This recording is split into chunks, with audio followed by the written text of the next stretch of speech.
Good morning, everybody. Hello, it's Claire from Inspired Lifestyles. I am here with episode number 4. We have Paige who is joining us. I've got a great guest, and it's going to be an incredible chat today for those mums who are feeling like they are losing the battle with their habits. Okay, it's about being intentional. And I caught a video that Paige did this morning and it's going to be phenomenal. So welcome everybody. Like I said, my name is Claire Bird. I am the identity coach and I help women find their identities, find their mission, their values, and really get stuck into a life that they feel they want to live in. And that's really important. So Paige and I have just had a little chat and we've quite similar on a few little bits and pieces. So we'll get into that. So hey Paige, how are you? Good, how are you? Very well. Thank you so much for joining us today. That's a pleasure. We are both based in Australia, but it is at two different types. I'm in Melbourne in a woolen jumper and it's probably about 15 degrees. Paige is in sunny Queensland. Yeah, it's about 28 degrees where I am at the moment, so a bit warmer. It's a little bit warmer, but she's a fellow Melburnian, so she's probably feeling my pain of all seasons in one day and not missing that at all. So welcome, Paige. So glad to have you with us. Thank you. Let us in on a little bit about you. Who is Paige? Well, I guess, when I was younger, my nickname was Rampage. I was a bit wild. And you know what the best bit is? There's no social media proof. Yeah, exactly. Of any of the stuff we've done. Yeah, and now I've got 2 children. One's a 6-year-old, one's a 12-year-old, and I guess that's where I guess us as mums, we kind of then start to identify ourselves through our children, which I'm trying to kind of get away from that a little bit, I guess, to have my own identity back, I guess you could say. Yeah, and it's interesting that you just said that. So like I am an identity coach and I sort of help mum. Once the kids go to school, they kind of don't need us as that do everything for them, and they're in a different way they need us. And it's kind of like, well, what do I do? Do you go back to work? Do you find something that you want to do as in a passion? But it takes time when we procrastinate. And it's funny you just said that because I have 2 boys. They are almost 7, almost 11. And it's when you hear that, oh, are you Slater's mum? And you just think, oh God, what have they done? What have they done? Why? How do I answer? Yeah. But you're just the kid's mum, and that's where it is so important for us to find ourselves outside of being a wife, outside of being a mum, and a worker. I used to be in corporate finance and people management. I used to love going to work every day because I wasn't a wife and I wasn't a mum. And I could be me. But then after I worked away from that world, what do you do? So, yeah, I totally resonate. And I think a lot of people listening are going to resonate with, oh, well, I'm just so-and-so's mum. Yeah. Look, for me personally, I still work in the corporate world. And I very much, when my children were a fair bit younger, I used to love going to work because it was an escape from hard work. Like, kids are hard. Yep. And little kids, little problems, big kids, big problems, right? Yeah, exactly. And I used to love it. But I guess now as I've gotten older, I've realised, these are the last, I'm going to start missing out on stuff if, like, working as a corporate mum, that you miss out on a fair bit too, because you're working constantly at your computer, being in the corporate world. So you're losing your identity in that way. Then you become, like, my kids say to me, oh, like, I think my son wrote, what's mum good at? And he, for Mother's Day, and his answer was working. And I was like, mum's not fun. And I'm like, hey, I'm fun. I know I'm fun. Yeah, if you knew who I was before you, mate, I would be totally fun, right? If you could meet Rampage. Maybe you should let her out a little bit and they'd be a bit shocked. Oh my goodness, Yeah. imagine. Yeah, it's interesting when, my boys, I've been out of the corporate world now for nearly over 3 years, and it's funny that they don't remember the times where you weren't there. They don't remember the moments, the calls that you're on, the international travel, the phone, you're on your phone doing emails. And it was that pre-COVID where there were no boundaries.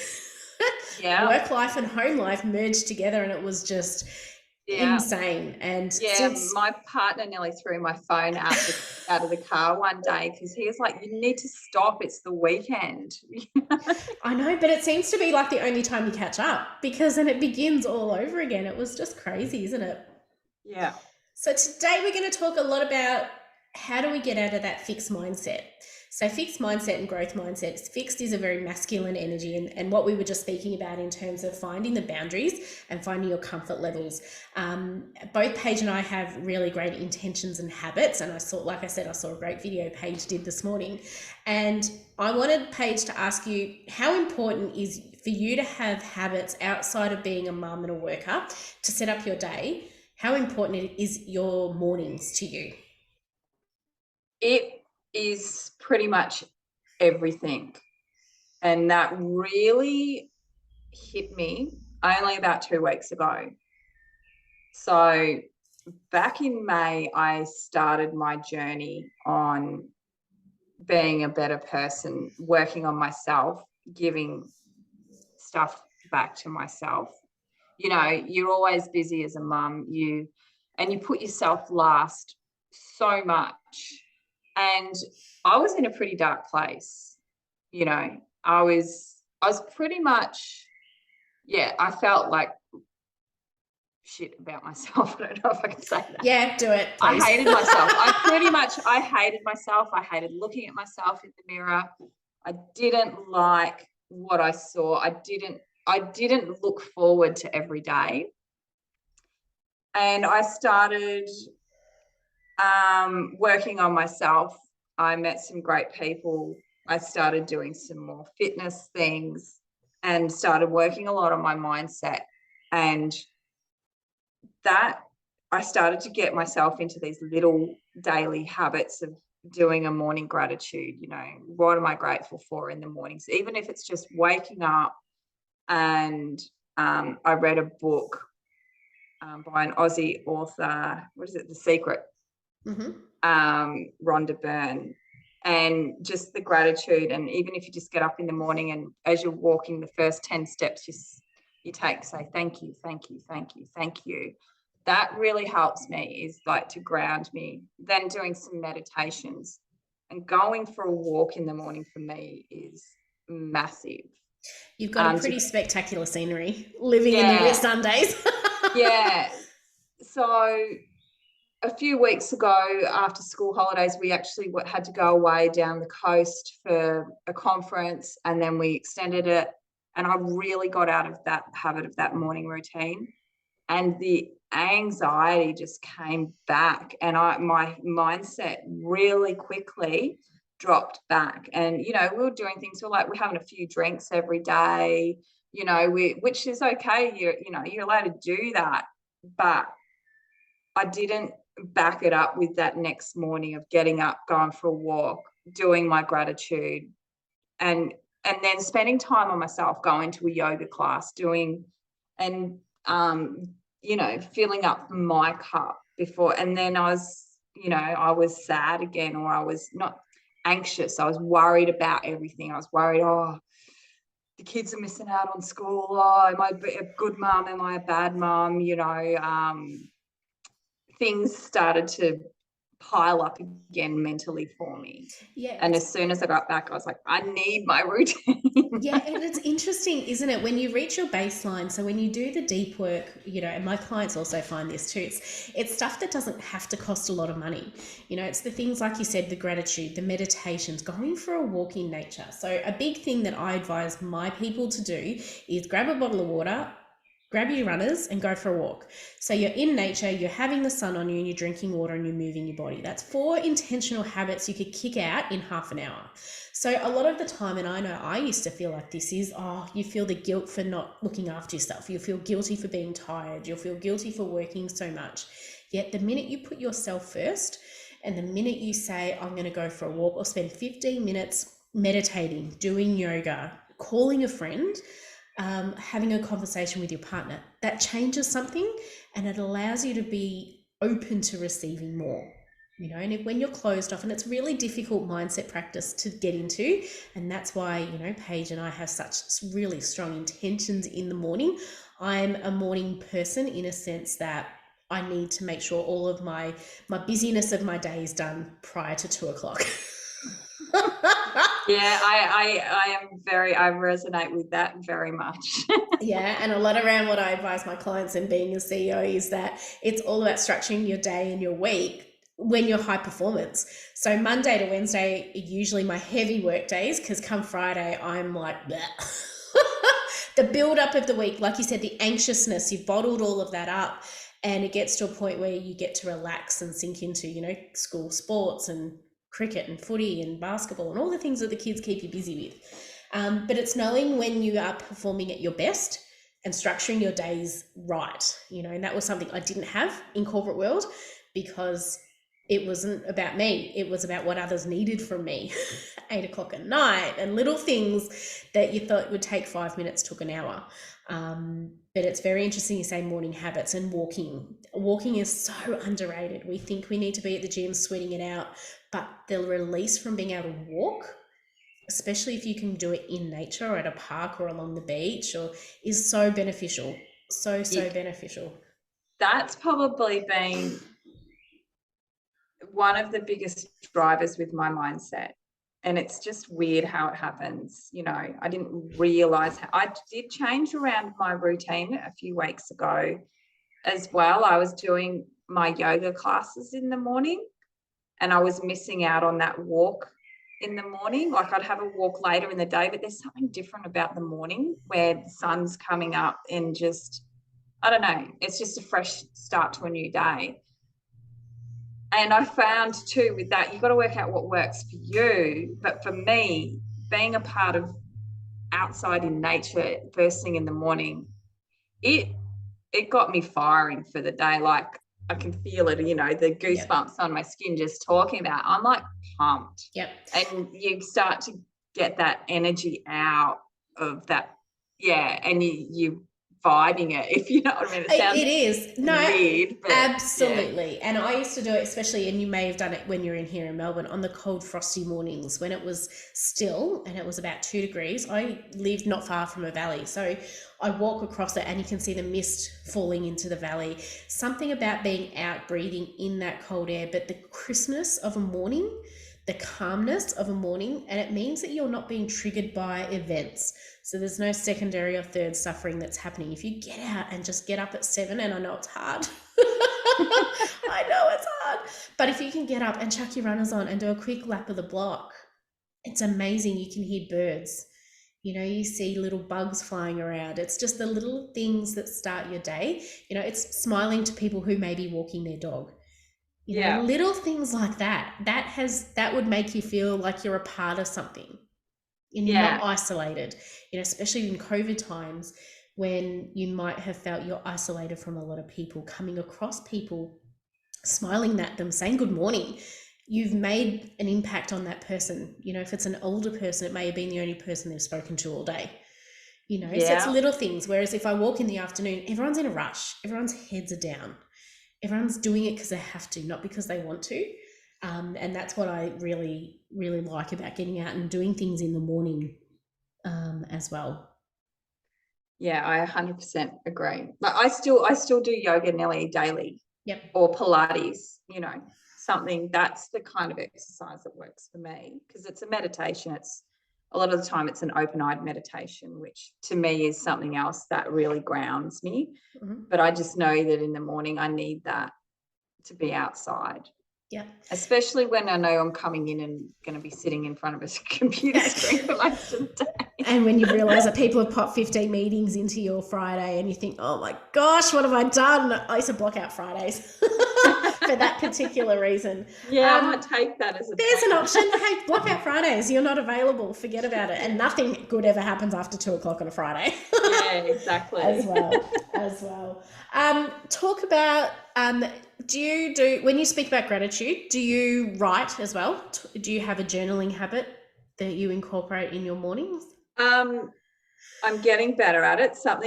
Writing for me has always been it's one of my mental blocks, and I'm working on that.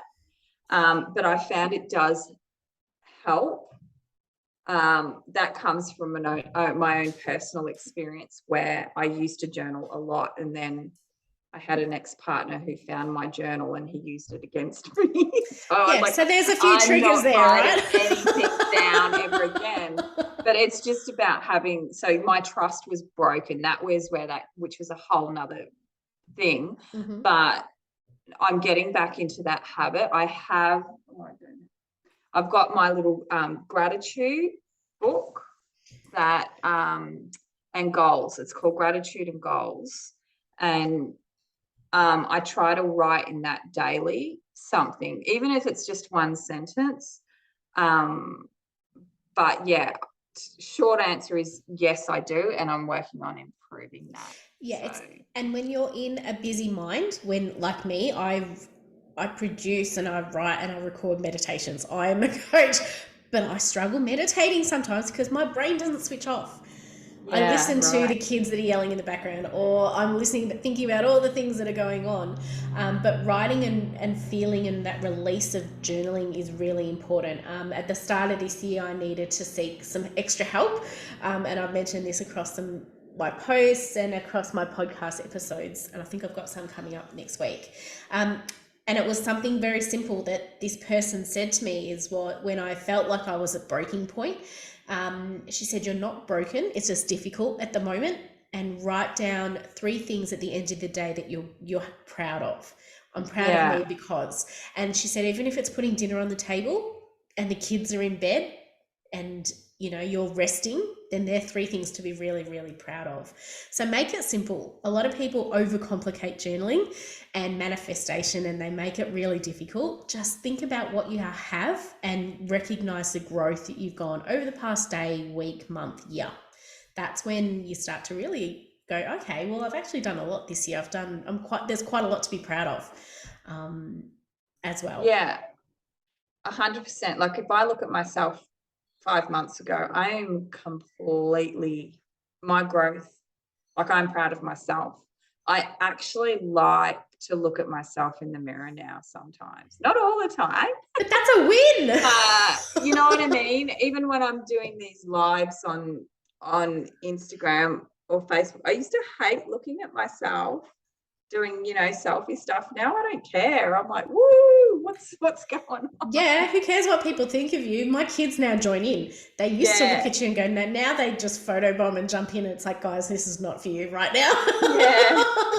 As well. It's very interesting, isn't it? So let me in. You, like I mentioned, you've been doing alphabet positivity. Let me in on, first of all, introduce your page. So if people want to come over in the Insta and follow you, what brought about the alphabet positivity for you? So I'm on Instagram H2O High Life, and on Facebook just Paige M, like PAIGEM. The alphabet, it was more of a motivational thing and an easy way to come up with, I guess, positive content to put out there from my perspective, and then what I've learned on my journey so far and what I keep learning, and hopefully it can help other people who feel the same way. Just give them some little gold nuggets to try and work on their, I don't know. I think if you can be positive, that's not a bad thing, and we need more positive things in the world. And if I can share that with people, so that the alphabet came around in an easy way for me to share my journey. If I can think of a word that I really resonate with, and then tell my story. Like, it's easy if you're talking about yourself rather than trying to come up with some, I don't know, BS that someone else is doing or whatever. Not, I shouldn't say BS, but not trying to be someone else, just being yourself and telling your story and how you resonate with that. That's where that came from. And it's so easy, and it's nothing that costs you anything or time to consume. You're not having to sit down and listen to either an audiobook or read something. It's something that you can see in a post. And if someone says it and resonates with you, you could be on completely different journeys, but still have the same feeling attached. And I think that's what's really important as we motivate mums, is that we need to take it away from the image and the perfectionism of social media. Yeah. Paige and I are both here, fresh faced. I'm in a woolly jumper. I've come from the gym. I've got crap everywhere outside of this screen right now. Yeah. But this is the reality that people want to see. I know that's what I want to see. I want to see, be led and be mentored and be motivated by people that get it when it's hard. I don't want to be told that it doesn't matter. It doesn't matter what your excuses are. You still have to get up and do it. I want to be told that rest is okay. I want to be guided that my voice and my tiredness is cues from my body that it's tired, that I'm 40 100%. and my kids are busting my chops and I need a rest or a glass of wine. Not to drink my greens juice today. So it's little things like that. And I think what you're doing with your page and those little alphabets, it's 26 days or 26, there's 26 letters in the alphabet, isn't there? Now you're making me think. Oh my goodness, I've just had a mental blank. Oh my, so you don't have to have stuff together, guys. It's simple 26 days of content. So even if you are in content creation or you're starting out and want to just inspire some people and get your message out a little bit more, think about the way that Paige is doing it. Break it down into something that's really easy. And like Paige is attaching her story to it.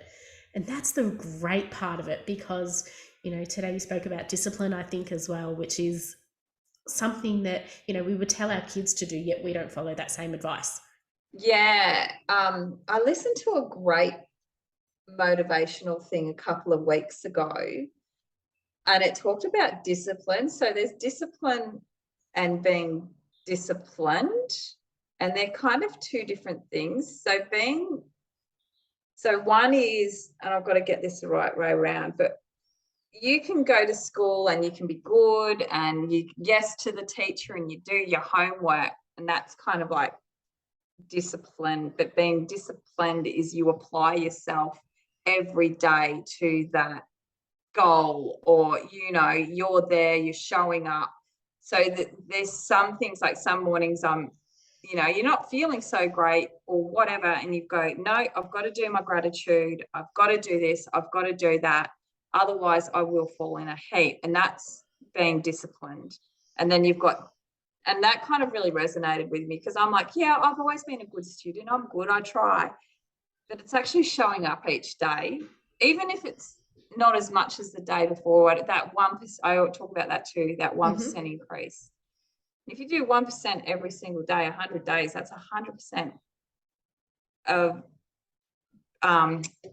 you've got yourself, that's how much you've moved. And so that's kind of where that kind of came in, that mindset.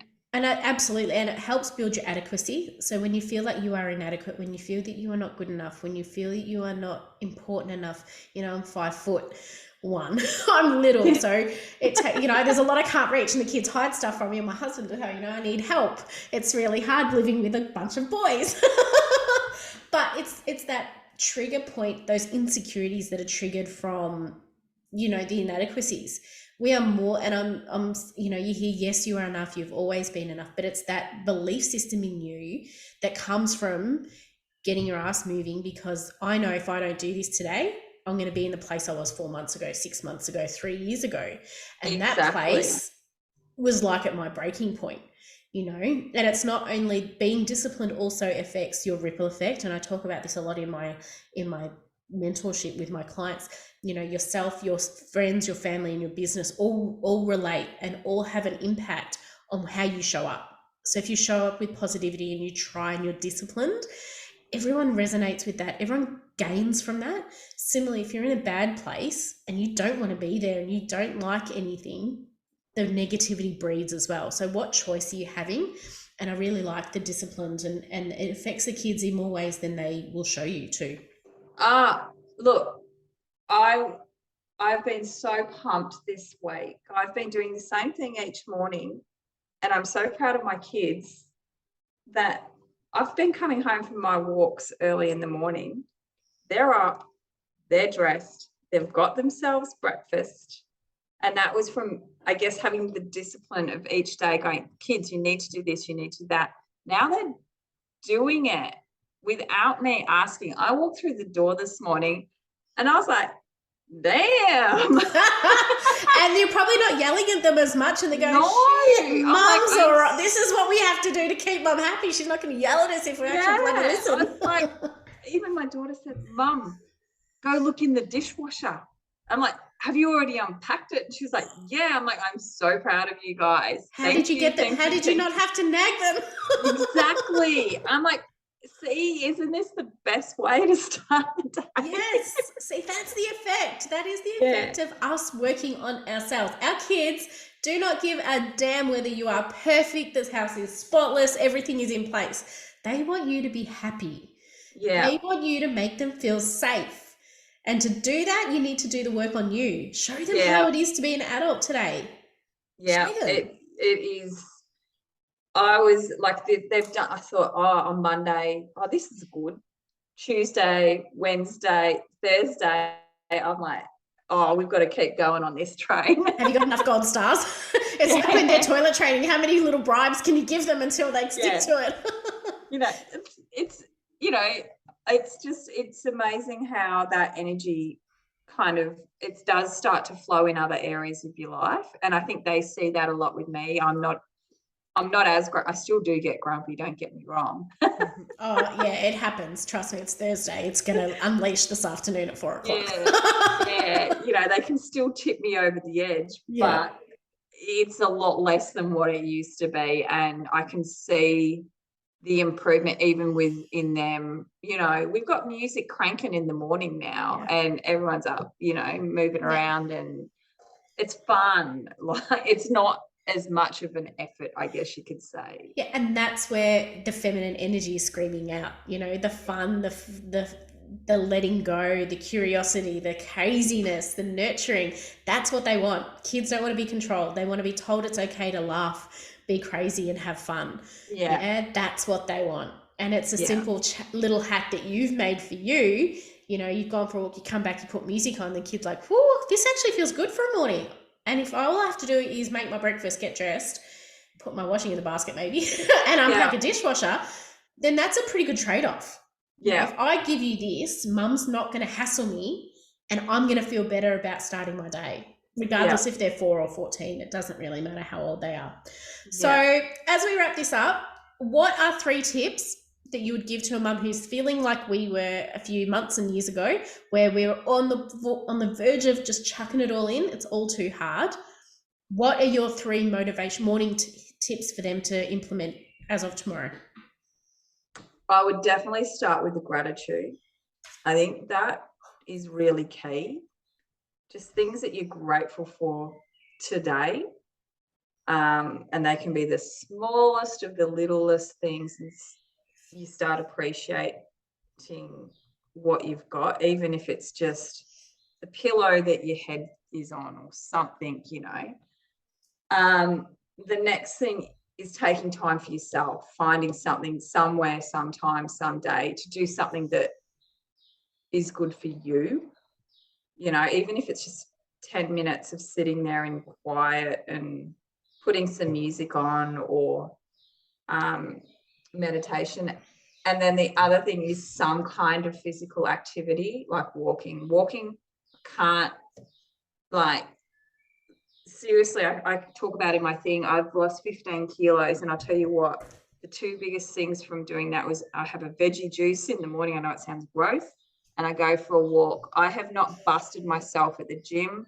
I have not done anything. I'm eating right. And, so those little things are probably just to start you off, the walking, a few minutes for yourself each day, and then the gratitude. That would be probably, yeah, my 3 And it's starter incredible. tips. Yeah, and that's really simple. And when I speak to my clients and I say choose 5 things every day, 5 intentions or 5 tips, mine is walking or moving my body, whether it's whatever it could be for that day, writing, being out in the sun, getting out some air, and drinking water. So you're essentially knocking out those 5 things all in 20 minutes if you really wanted to. So even if you're so time poor, that you're increasing, you've managed to lose weight, which has been an incredible journey for you, by feeding your body right, your physical body, your mental health, physical health, you're drinking enough water. Basic needs are being met for you. And that's why you're seeing success. It's so the human body, it will hold on. That was the other thing. I was like nearly 100 kilos a few months ago, and I was so stressed, and your body holds on to that, and it's just in fight flight mode. So you're not going to lose it if you're stressed. You de-stressed, and I have been de-stressing, and that's it. My body's letting it go. It's releasing it. Like I said, I have not been busting myself at all at the gym. Like that stressed me out more, and that would worry me more. And I'm like, I haven't been to the gym. I've got this frigging membership and I haven't been, It's true. So find something that works for you. If it's swimming, if it's walking, if it's Pilates, if it's doing something at home, it doesn't have to cost money. The things that we have just spoken about and the 3 tips that Paige has given you are activities that is for free. So that's an excuse out of the way that it doesn't have to cost money.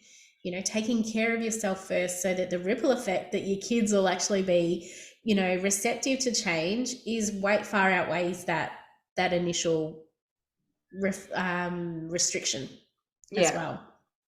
So they are great. I love it. Thank you so much, Paige. Once again, ladies and gents, or mainly ladies, go ahead and follow Paige over on Insta. H2O High Life is her page, and give her some love, because that is what we are doing here at the Awakened Woman podcast and in our community. Stay tuned. It's going to be there's more episodes coming, and please go over, say hi to Paige. Paige, thanks so much for joining us today. Oh, thank you. It's been amazing. Enjoy your tropical day. And I look forward to chatting to you some more. Thank you. See ya. Bye.